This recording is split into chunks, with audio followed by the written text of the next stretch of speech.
So my skid steer is leaking oil out of the wheel seal. I think it is just the wheel seal itself, but it's leaking out of the hub into the wheel. So I'm gonna take the tire off here, see what it looks like. Really impressed with this little DeWalt gun.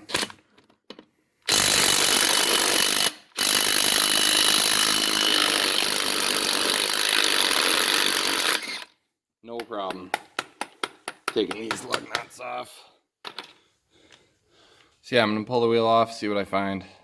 I don't think I've ever pulled one of these off without finding a string line wrapped around it. On any machine that's done any construction in its life anyway. So the drain bolt on the back here is completely rounded off. I tried to hammer a socket on it, couldn't get her off. So I'm draining her out through the hub. I just cracked it and just opened it up just to let it, because I still gotta actually open it up, and I'm gonna have to slide it forward. I'm gonna have to fuck with the tensioner to get it to have enough play to get the chain off to get this out, because I'm pretty I have to take this out to actually change the seal. But anyway, it's some real milky, dirty shit coming out of here, so it would have been due for a change anyway. So tomorrow I'm gonna go try and get a wheel seal and I'm probably gonna need a pail of oil, and I think you can just use like 10W30 engine oil or something along those lines. So I'm gonna go buy a pail of whatever's on sale, because it's just a chain case. It doesn't need anything fancy. So I'm gonna go buy a pail of whatever I can find and do the wheel seal. So I got the tensioner backed off. It's up in here. It's just kind of like a nut with a jam nut on it. It's hard to see, but use the drill for some light here. There's a nut with a jam nut, and then another nut on the other side. Back that off, and then that'll loosen the tension on your chain. There's one for the front and one for the back. So when you loosen that off, it'll give you enough slack in the chain to be able to pull the sprocket on the actual axle out of the chain to get it out. And they are a real pain in the ass to get back on, but I'll cross that bridge when I come to it. Well, I knew the axle was going to be heavy, but holy fuck, that thing is heavy. Anyway, I got her out, and I think to get out the wheel seal, I'm pretty sure I have to take this whole fucking thing apart, which looks like I have to get this big nut off of here. I'm pretty sure I have to take the whole thing apart to get out the wheel seal down here, because it's right where the hub actually attaches to the axle itself. That's where it's leaking from. And I mean, I really didn't have to do this, but I might as well just fix it, because I'm already in here. I can clean out all the real fucking grease spatter out of that chain case. I'm gonna just change the oil on both sides because of how bad this side is. I mean, if I pull the other side apart and it's not even that bad, I'm still gonna change it, because you're supposed to do it every 500 hours. This machine was definitely serviced when I bought it, which I've only put maybe 100 hours on it since I bought it. But it's not going to hurt for what a pail of oil costs. I might as well change it. Make sure the tension's good on the chain on both sides, and then I know I'm good to go. Yeah, so for now, I'm leaving it for tonight. I got to call around tomorrow. There's a local farm dealer near me. I'm going to call them first, see if they can get me a seal in decent time. If not, there is a Gehl dealer about 45 minutes away. So I'm going to call them, see what they come up with.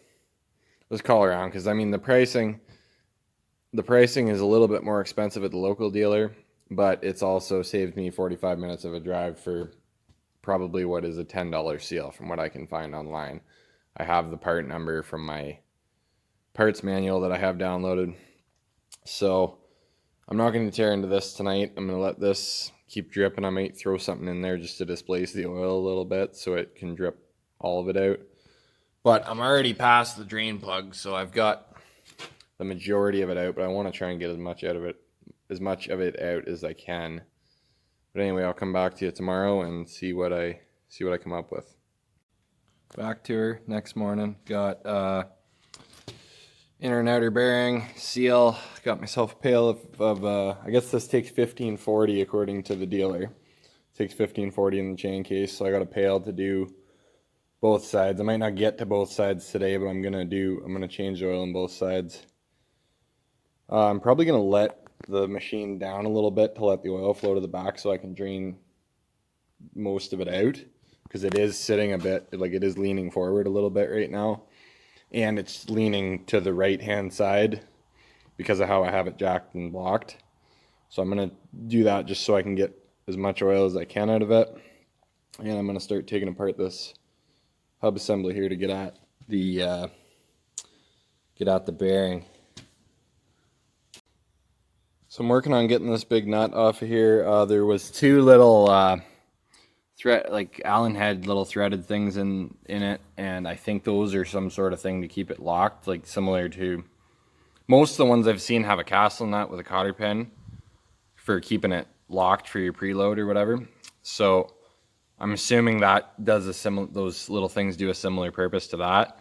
Anyway, this is on here really tight, so I've got the hub put back into the wheel just to hold it in place, and then I got this big adjustable on here and just kind of tapping on it to get her spun around, because it's not loose enough to the point where I can turn it by hand yet. So once you pull the sprocket off, the bearing is right there, right in the top of the this housing here. That bearing sits there, which would be, I guess, your inner bearing, and then you can just basically pull that whole thing. If you have it upside down like I do, you just pull that whole housing right off of the axle shaft. So now I'm going to work on getting the race out of there, and then I'm going to flip it over to get at the bearing on the other side, but I'm going to do this top side race first. So I got the seal out, pretty tight fit in there. It was kind of a pain to get it actually popped out, but once it got freed up, it just popped right out. So now I got to try and knock those bearing races out. I'm going to try and see if I can stick my pry bar through and just see if they'll just tap out if I just keep working my way around them. The other one's kind of right on the edge on the bottom side of this plate. It's right on the edge, so it might pop out nice. This one's kind of recessed in there a lot more on the outer side of the assembly, so it might be a little bit more of a pain in the ass, but we'll see what happens. So I just got the inner one knocked out. Came out really easy with my custom Chevy steering shaft punch. Popped right out. So I'm going to flip it over, pop the other one out, and then what I like to do is use the old bearing to tap the new cone in. So like I would set my cone in. These aren't even that bad. There's no sense in not replacing them while I'm in here. But I would set my new cone in, and then grab the old bearing and use my punch on that just to tap the race in, and then put the new bearing in. So before I put the new bearings in, I'm gonna scoop all of that old grease out of there and wipe it down nice. Might as well clean her all out. And then there's a grease fitting on the side of these guys. Where is it? It's on one of the, right there. Right up in there, there's a grease fitting that probably never gets greased. But there's lots in there, so it has been greased at some point, but that's probably part of the reason of the failure. So I was not aware of this until just now, because I was wondering if I had to fill the whole thing up with grease before I slid the shaft in or something, or put a whole bunch of grease on the shaft. So I'm gonna pack the bearings, put a little bit in on the shaft just as I slide it in, and then I'm gonna once I have it all back together, I'm gonna pump a whole bunch of grease into it. So I got the races in, got the bearings packed. I did a really shitty job on that one. I haven't done it in a long time, to be honest. That one turned out really nice. The second one went a lot better than the first one did. I'm gonna clean that up a little bit, and then I'm gonna tap the seal in. The real MVP here was this fucking hockey puck, because it fits over the seal as well, but I used it to tap the racing on that side. I don't know why. I just seemed to, I grabbed it and I was like, oh shit, that might work. And it worked beauty. Because it's hard to punch. It's hard to punch on that, the way the bearing was, because it would sit in the cone, and then as soon as you'd punch on one side, it would just flop out. The other side didn't do that, but this side did for some reason. So I'm not sure, but the hockey puck worked great. So that's it. Got the assembly back together. I kind of tightened the nut up and spun it at the same time until there was until I was okay. So I got the assembly put back together. I got the nut tightened up. I kind of just as I was tightening the nut, I spun it around and kept kind of tapping it down with a hammer just to make sure everything was seated real nice, and it looks to be. There's just a bit of resistance on there, which I think is what you want, because there's shims on the top bearing on this, the bearing that's under the sprocket. There's shims on it, and I think that kind of sets the preload of the whole assembly.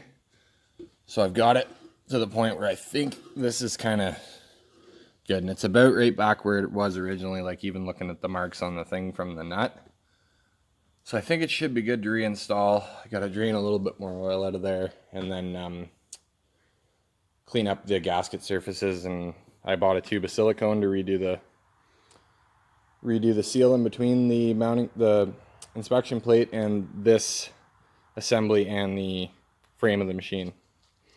Anyway, that'll be all for this video. The rest is pretty straightforward, like basically just refilling the thing with oil. You fill it up. Once you have the chain back on, you fill it up to the point where the bottom of the chain is completely covered. It's about 6 liters, I think, give or take. And that's pretty much it. And just with the silicone, tighten everything just snug, and then come back and re-tighten it once the silicone's cured. Thanks for watching.